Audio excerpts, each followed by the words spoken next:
Oh no! এই জায়গাটা কিনে আমার যা লস হয়ে গেছে, জায়গাটা ভাবছি বিক্রি করে দেবো। দেখি জয়কৃষ্ণকে একটা ফোন লাগাই। হ্যাঁ হ্যালো, হ্যাঁ জয়কৃষ্ণ, হ্যাঁ একটু আমার বাগানের দিকে আয় তো। হ্যাঁ খুব দরকার আছে, হ্যাঁ আয় আয় আয় আয়। বলো।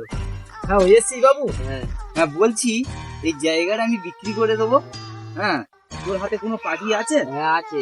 আচ্ছা ঠিক আছে, তাহলে পার্টি তুই নিয়ে আয়, আমি বিক্রি করে দেবো। কতক্ষণ মধ্যে আসবি? 5 মিনিটের মধ্যে। আচ্ছা ঠিক আছে বাবু, ঠিক আছে বসো আমি। হ্যাঁ হ্যাঁ।